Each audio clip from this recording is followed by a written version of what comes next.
Mga master, nandito po sa may Pasay.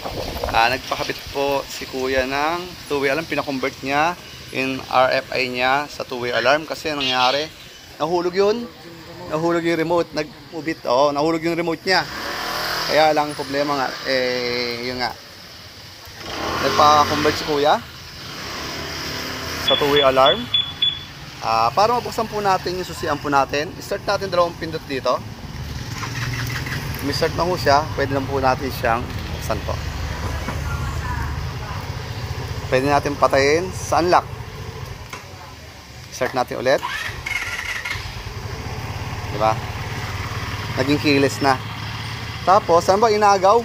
Meron tayong range na 100 to 150 meters. Inagaw na magnanakaw yung motor. Pwede nang patayin sa lock. Pag nilock natin, mamamatay, mag-a-alarm na po siya. Hindi na po siya mapapaandar. Ang patay natin unlock. Tapos lock natin. Pag nilock natin yung kinarahe, unang attempt, warning. Pangalawa, saka po siya mag-a-alarm. Sa remote at sa motor. Ang patay natin unlock. Meron din tayo silent mode. Silent mode, dito lang mag-a-alarm sa remote. Sa motor, hindi, para din nakakabulaw sa kapitbahay. 5 pindot sa lock.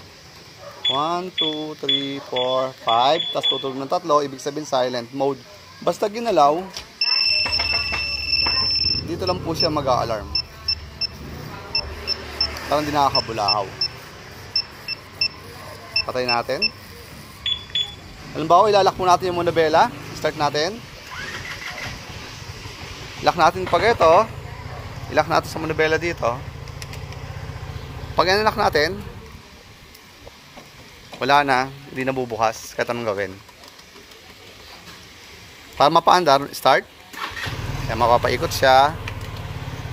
Ang patay ulit. Lock natin. Unlock. Tapos, ilock na po natin para naka-alarm. Pag naka-alarm na po siya, hindi na po mapapaandar mananakaw ang motor natin. Pag dalawa na magnanakaw, mag-a-alarm po siya. Una, warning. Pangalawa, mag-a-alarm. Yun po. Conversion po ng RFI sa two-way alarm. Dalawa po remote niya. Isang 100 to 150 meters. Saka meron tayong 50 meters po. Ito rin po to. Lock, unlock, start. Kaya 50 meters lang po siya. Ganun po. RFI 175 conversion dito sa may Pasay. Pasay po. Sir, salamat sir.